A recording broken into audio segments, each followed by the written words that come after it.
اللہ نے نبی پاک صلی اللہ علیہ وسلم کی ہر نسبت کو عظمت عطا فرمائی ہے، خواہ وہ قدمین مصطفیٰ کے نیچے آنے والی مٹی ہو، نہ ہو آرام، مولانا حسن رضا خان کہتے ہیں، نہ ہو آرام جس بیمار کو سارے زمانے سے اٹھا کر لے جائے تھوڑی سی خاک ان کے آستانے سے۔ اعلیٰ حضرت کہتے ہیں گزرے جس راہ سے وہ سید والا ہو کر، گزرے جس راہ سے وہ سید والا ہو کر، رہ گئی ساری زمین عنبر سارا ہو کر۔ وہ قدمین مصطفیٰ کے نیچے مٹی آئے، اللہ فرماتا ہے لا اقسم بہذا البلد، جو زمانہ محبوب سے منسوب ہو جائے اللہ فرماتا ہے والعصر، جو کپڑا جو چیز نبی پاک سے جڑ جائے فثیابک فطہر، جو چیز آپ گنتے چلے جائیں جو حضور سے منسوب ہونے والی شے ہے، خواہ جاندار ہے یا بے جان ہے، اللہ نے اس کی عزت میں اضافہ فرمایا ہے۔ اچھا، پھر دوسری بات یہ ہے کہ جس کو جتنا زیادہ قرب ملا ہے اس کی عظمت اتنی زیادہ ہے، جس کو جتنا زیادہ سنگت اور ساتھ نصیب ہوا اس کا مرتبہ بھی اللہ نے اتنا ہی زیادہ کر دیا۔ اگر قدموں کے نیچے آنے والی مٹی بے مثال ہو جاتی ہے، ساری دنیا کی مٹی خاک ہے اور مدینے کی مٹی خاک شفا ہے، اگر جسم سے لگنے والا کپڑا، میں صرف اشارہ کر رہا ہوں، اگر جسم سے لگنے والا کپڑا مشکل کشا بن جاتا ہے، بخاری شریف میں موجود ہے، اگر نبی پاک کے جسم سے لگنے والا کپڑا آگ میں نہیں جل جاتا، اگر نبی پاک کے قدموں کے نیچے آنے والی مٹی وہ قرآن میں یاد کی جاتی ہے، تو پھر وہ نفوس قدسیہ جنہیں اللہ نے یہ سعادت بخشی، اللہ نے بخشی کہ انہوں نے نبی پاک کا دیدار کیا، حضور کی صحبت پائی، حضور کا کلمہ پڑھا، حضور پہ اپنی جانیں لٹائیں، اپنا مال لٹایا، اپنا کنبہ لٹایا، جن سے حضور کہتے رہے میں راضی، جن سے اللہ کہے میں راضی۔ صرف ایک حدیث شریف، جتنی احادیث مطلقاً صحابہ کرام کے لیے آئیں ان ساری میں ابو بکر صدیق شامل ہیں، لیکن صرف ایک حدیث شریف اللہ کے رسول نے فرمایا صحابی کا مقام کیا ہوتا ہے، فرمایا اللہ فی اصحابی، پیچھے معذوف ہے اتقوا اللہ، اللہ سے ڈرنا، پھر کہا اللہ سے ڈرنا فی اصحابی، میرے صحابہ کے معاملے میں، لا تتخذوا غرضا من بعدی، یہ کسی خطیب کا جملہ نہیں ہے، یہ اس زبان رسالت کی بات ہے جسے اللہ قرآن میں کہے وما ینطق عن الہوی ان ہوا الا وحی یوحی، اور بریلی والے بولیں وہ گل ہے لبہائے ناسک ان کے ہزاروں جھڑتے ہیں پھول جن سے، گلاب گلشن میں دیکھے بلبل، یہ دیکھ گلشن گلاب میں۔ لا تتخذوا، حکم دے رہے ہیں حضور میرے بعد میرے صحابہ کو، ابھی میں غرض کا ترجمہ نہیں کر رہا کیونکہ لفظ غرض کو آپ جانتے ہیں نا، یہ ہماری اردو میں بولا جاتا ہے۔ حضور نے فرمایا میرے بعد میرے صحابہ کو اپنی غرض کا نشانہ نہ بنا لینا، سمجھ آئی؟ اپنے مفاد کا نشانہ نہ بنا لینا، ان کو اپنی تنقید کا نشانہ نہ بنا لینا، ان کے بارے میں اپنی زبانیں مت کھولنا، ان کے اوپر ان کے کریکٹر پر ڈسکس مت کرنا۔ کیوں؟ آگے دیکھیں، فرمایا فَإِنَّ أَحَدَكُمْ أَنفَقَ مِثْلَ أُحُدٍ ذَهَبًا مَا بَلَغَ مُدَّ أَحَدِهِمْ أَوْ نِصْفَيْهِ أَوْ كَمَا قَالَ النبی صلی اللہ علیہ وسلم، فرمایا ان کا مقام یہ ہے، اگر تم میں سے کوئی بندہ احد پہاڑ جتنا سونا خیرات کرے، کیا چیز خیرات کرے اور کتنا؟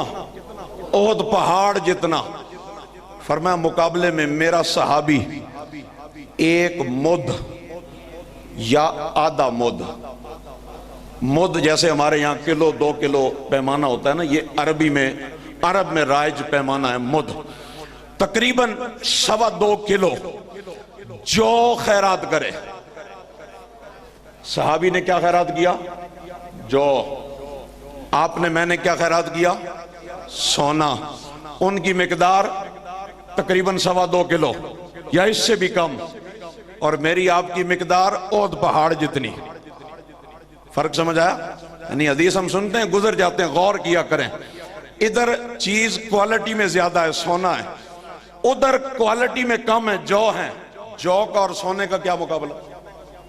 مقدار۔ ادھر مقدار احد پہاڑ جتنی، جس نے دیکھا اس سے پوچھیں کتنا لمبا ہے؟ 4.5 میل پہ پھیلا ہوا ہے، 4.5 میل پہ، اور یہ سارا سونے کا ہو جائے اور سارا ہی اللہ کی راہ میں خیرات کر دو، مقابلے پہ صحابی تھوڑے سے جو خیرات کر دے۔ فرمایا تمہارا احد پہاڑ جتنے سونے کا ثواب میرے صحابی کے آدھے مد جو کی برابری نہیں کر سکتا ہے۔ میں نے کہا آپ نے سبحان اللہ کہا، آپ کا بہت شکریہ، لیکن سوال یہ ہے کیوں برابری نہیں کر سکتا؟ آپ نے اور میں نے بھی کلمہ لا الہ الا اللہ محمد الرسول اللہ پڑھا ہے، اور صحابی نے بھی کلمہ،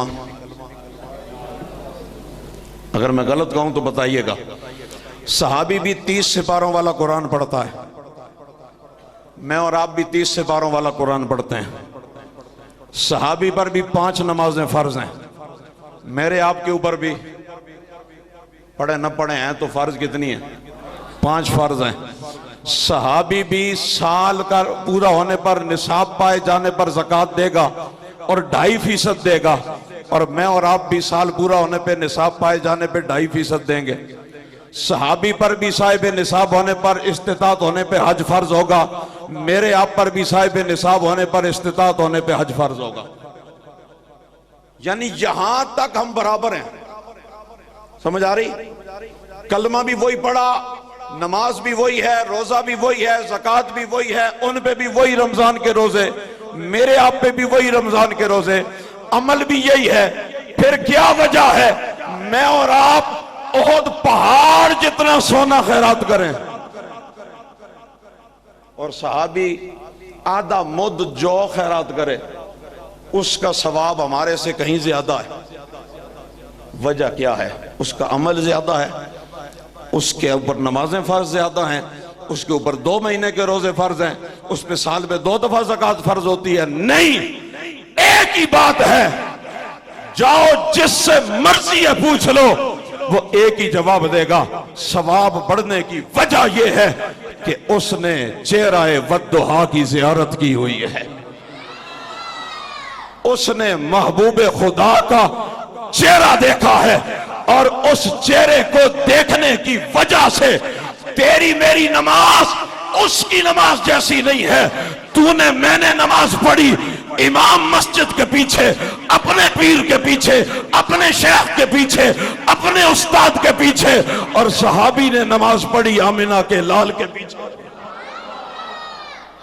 کوئی برابری نہیں ہے۔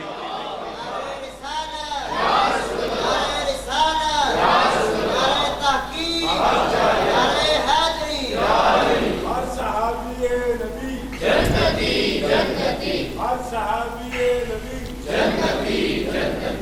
پھر وہ ہستی، یہ اس کی شان ہے جسے ایک سیکنڈ کے لیے بھی نبی پاک کی صحبت مل گئی، جس نے ایک سیکنڈ، کل من رہا رسول اللہ وہو مؤمن فہو صحابی، جس نے ایک نظر، ایک جھلک کمری والے کو دیکھا حالت ایمان میں، وہ صحابی ہوا، جس نے ایک نظر دیکھا۔ اور جس کی سنگت اور صحبت کا عالم یہ ہے کہ صحابہ کرام میں کل حساب لگا رہا تھا، جتنا لمبا عرصہ سنگت صدیق اکبر کو ملی ہے نا، اتنی سنگت کسی صحابی کو نہیں ملی، کسی کو بھی نہیں ملی۔ میں پوری ذمہ داری سے کہہ رہا ہوں، صدیق اکبر اور نبی پاک کی دوستی کتنے سال رہی ہے؟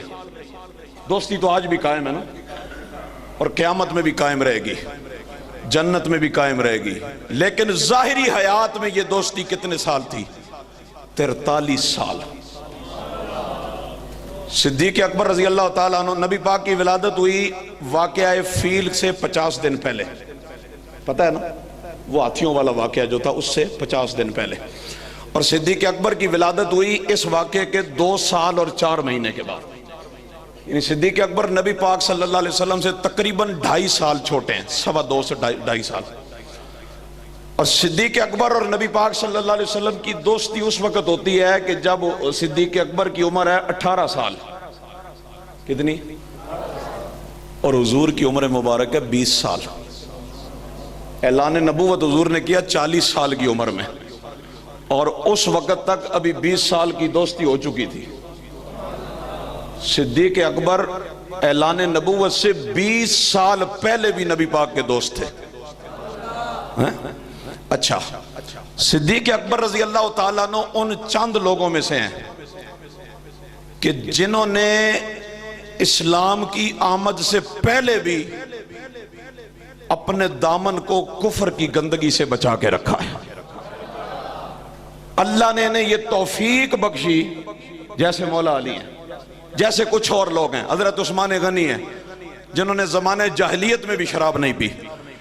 اس طرح صدیق اکبر وہ ہیں جنہیں زمانہ جاہلیت میں بھی اللہ نے کفر سے بچا کے رکھا ہے۔ اور یہ واقعہ، یہ بات صدیق اکبر کی زبانی سناؤں آپ کو۔ حدیث شریف کی کتاب ہے مرقات شرح مشکات، ملا علی قاری رحمت اللہ علیہ، عظیم محدث۔ آپ کی جو مرقات کی 11ویں جلد ہے جس میں مناقب ابو بکر صدیق ہیں، اس میں صفحہ نمبر 178 جہاں مناقب ابو بکر ذکر ہو رہے ہیں، اس کے نیچے حاشیے میں انہوں نے یہ حدیث شریف، یہ واقعہ لکھا ہے۔ امام زبیدی رحمت اللہ تعالیٰ علیہ، ایک بڑے امام گزرے ہیں، وہ یہ واقعہ اپنی کتاب میں اپنی سند سے لکھا ہے انہوں نے، یعنی یہ تاریخ کا قصہ نہیں ہے، یہ اسناد صحیح کے ساتھ روایت کی گئی حدیث ہے۔ اور راوی کون ہے؟ حضرت سیدنا ابو ہریرہ رضی اللہ تعالیٰ عنہ۔ حضرت ابو ہریرہ رضی اللہ تعالیٰ عنہ کہتے ہیں اجتمع المہاجرون والانصار عند رسول اللہ صلی اللہ علیہ وسلم۔ ایک دن ایسا ہوا کہ مہاجر اور انصار سارے صحابہ حضور کی محفل میں حاضر تھے، سارے بیٹھے تھے۔ قال ابو بکر رضی اللہ عنہ، حضرت ابو بکر بات کرنے لگے، کہنے لگے یا رسول اللہ صلی اللہ علیہ وسلم لم اسجد صنمن قط وقد کنت فی الجاہلیت۔ کہنے لگے یا رسول اللہ میں نے کبھی بھی، قط جو ہوتا ہے نا یہ ماضی میں نفی کے لیے آتا ہے، میں نے کبھی بھی کسی بت کو سجدہ نہیں کیا۔ وَقَدْ كُنْتُ فِي الْجَاهِلِيَّةِ، اور یہ اس زمانے کی بات بتا رہا ہوں جب زمانہ جاہلیت تھا، میں نے پھر بھی کبھی کسی بت کو سجدہ نہیں کیا۔ وَأَنَا قَضَا وَقَضَا سَنَةً، حضور میں اتنے سال کا تھا، یعنی میرا بچپن تھا۔ آگے والی بات اس پہ دلالت کر رہی ہے کہ میرے بچپن کے دن تھے۔ اَنَّ أَبَا قُحَافَةَ، یہ آپ کے والد کی کنیت ہے، نام ان کا عثمان ہے۔ ان ابا قحافہ اخذ بیدی یومن، ایک دن میرے باپ نے میرا ہاتھ پکڑا، فانطلق بی، اور مجھے لے کر چلا الی مخدع، ایک بت خانے کی طرف، فیہ اصنام، اس بت خانے کے اندر بت رکھے ہوئے تھے، وقالا، وہاں جا کے میرے باپ نے مجھے کہا ہذہ الہتک، یہ تمہارے خدا ہیں، اسجد لہا، اس خدا کو سجدہ کر۔ باپ نے یہ بات کہی، وخلانی ومدا، پھر مجھے بت خانے میں اکیلا چھوڑ کے میرا باپ وہاں سے چلا گیا۔ جب باپ چلا گیا صدیق اکبر، اب یہ صدیق اکبر حضور کو سنا رہے ہیں، کہتے ہیں دنوت الی صنم، میں ان میں سے ایک بت کے قریب گیا اور جا کے اس بت سے کہا انی جائع فاطعمنی، اوے بت مجھے بھوک لگی ہے، کھانا دے۔ لم یجبنی، اس نے کوئی جواب نہ دیا، آپ تو بت نہیں ہے نا، آپ تو دیں جواب، اس نے کوئی جواب نہیں دیا۔ کہتے ہیں میں نے پھر کہا انی آرن فکسنی، میرے پاس کپڑے نہیں ہیں، مجھے کپڑے دو۔ لم یجبنی، اس نے کوئی جواب نہیں دیا۔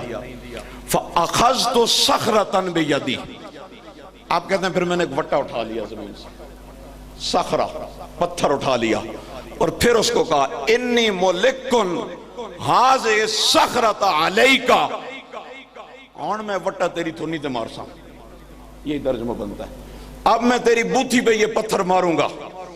ان کنت الہا فمن نفسک منہ، اگر تو خدا ہے تو اس پتھر سے اپنے آپ کو بچا۔ یہ بچپن ہے صدیق اکبر کا۔ کہتے لم یجبنی، اس نے پھر بھی کوئی جواب نہ دیا۔ فَأَلْقَيْتُ صَخْرَةً عَلَيْهِ، میں نے وہ وٹا زور سے اسے مارا، فَخَرَّ عَلَى وَجْهِهِ، تو وہ بت منہ کے بل زمین پہ آ کے گرا۔ جب وہ یہ ریاست مدینہ کے خلیفہ اول تھے جو بچپن سے بت توڑا کرتے تھے، کہتے ہیں وہ منہ کے بل زمین پہ آ کے گرا، اور پھر فَأَقْبَلَ أَبِي، ادھر بت ٹوٹا، ادھر ابا جی واپس آ گئے۔ جب انہوں نے دیکھا انہوں نے کہا ما ھذا یا ابا بکر، ابو بکر یہ کیا ہے؟ جواب سنیں، کہتے ہیں میں نے کہا ھذا الذی ترا، یہ وہی ہے جو آپ کو نظر آ رہا ہے، یہ آپ کا الہ ہے جو الٹا ہوا پڑا ہوا ہے، یہ وہی ہے جو آپ دیکھ رہے ہیں۔ فَأَخَذَ بِيَدِي، میرے باپ نے غصے سے میرا ہاتھ پکڑا، وَانْطَلَقَ بِي إِلَىٰ أُمِّي، مجھے لے کے میری ماں کے پاس آ گیا، فَأَخْبَرَهَا، میری ماں کو ساری بات بتائی کہ میں اسے بت خانے لے گیا، اسے میں نے کہا بت کو سجدہ کرو، یہ سجدہ کیا کرتا، اس نے پتھر مارا، بت کو گرا دیا۔ ماں کیا کہتی ہے؟ دَعْہُ، ماں کہتی ہے اسے چھوڑ دو، اسے چھوڑ دو۔ کیوں؟ سنو، ماں کہتی ہے هُوَ الَّذِي نَاجَانِيَ اللَّهُ بِهِ، یہ وہ بچہ ہے جس کی ولادت پر اللہ نے میرے ساتھ سرگوشی فرمائی تھی۔ باپ نے آگے سے نہیں پوچھا کہ کیا سرگوشی، لیکن ابو بکر کہتے ہیں مجھے تمنا ہوئی اے کیڑی گل ہے، کہتے ہیں فقلتو، میں نے کہا یا اماں، اے ماں، ما ناجا کی بھی، وہ کیا سرگوشی تھی جو تیرے ساتھ کی گئی تھی۔ سنو، اب صدیق اکبر کی ماں صدیق اکبر کو بتاتی ہے، صدیق اکبر نبی پاک کو بتاتے ہیں، نبی پاک کی محفل سے ابو ہریرہ سن کے تابعین کو بتاتے ہیں، تابعین نے محدثین کو بتایا، محدثین نے کتابوں میں لکھا، اور وہاں سے ہم آپ کو بتاتے ہیں۔ صدیق اکبر کی ماں کہتی ہے لیلتا اصابنی مخادن، وہ رات جس رات مجھے نفاس آیا تھا، یعنی تمہاری ولادت ہوئی تھی، وَلَمْ يَكُنْ إِنِّي أَحَدٌ، اور اس وقت میرے پاس کوئی بندہ موجود، فَسَمِعْتُ هَاتِفًا، صدیق اکبر کی ماں کہتی ہے میں نے ایک ہاتف کو سنا، ایک غیبی آواز کو سنا۔ وہ غیبی آواز کیا کہتی تھی؟ یا امت اللہ بالتحقیق ابشری بالولد العتیق اسمہ فی السماء الصدیق لمحمد صاحب و رفیق۔ آپ نے مزہ نہیں لیا اس کا؟ یا امت اللہ، اے اللہ کی بندی، ابشری بالولد العتیق، تجھے خوشخبری ہو ایسے بچے کی جسے اللہ نے دوزخ سے آزاد کر دیا ہے۔ اسمہ فی السماء الصدیق، اس بچے کا نام آسمانوں میں صدیق رکھا گیا ہے۔ اور یہ بات چلیں آگے بیان کرتا ہوں۔ اسمہ فی السماء الصدیق، اور لمحمد، اللہ کے نبی محمد صلی اللہ علیہ وسلم، ان کے لیے صاحب و رفیق، یہ ان کا صحابی بھی ہوگا، یہ ان کا رفیق بھی بنے گا۔ اچھا، یہ بات صدیق اکبر بتا رہے ہیں حضور کو، مہاجرین بھی بیٹھے ہیں، انصار بھی بیٹھے ہیں۔ آگے دیکھیں کیا ہوا، اس بات پر صداقت کی سند کہاں سے آئی؟ قال ابو ہریرہ لما انقضا کلام ابی بکر، ابو ہریرہ کہتے ہیں ادھر حضرت ابو بکر کی یہ بات ختم ہوئی، نزل جبریلو، جبریل آگئے اور کہنے لگے یا رسول اللہ صدق ابو بکر، حضور ابو بکر سچ کہہ رہا ہے۔ یہ بات ایسے ہی ہے، اس نے بچپن میں بت کو توڑا تھا، یہ بات ایسے ہی ہے کہ اس کی ولادت پر اس کی ماں کو اللہ نے یہ خوشخبری دی تھی کہ اللہ اسے عتیق بھی بنائے گا، صدیق بھی بنائے گا، محمد کا رفیق بھی بنائے گا۔ یہ صدیق اکبر اپنا واقعہ خود بیان فرماتے ہیں۔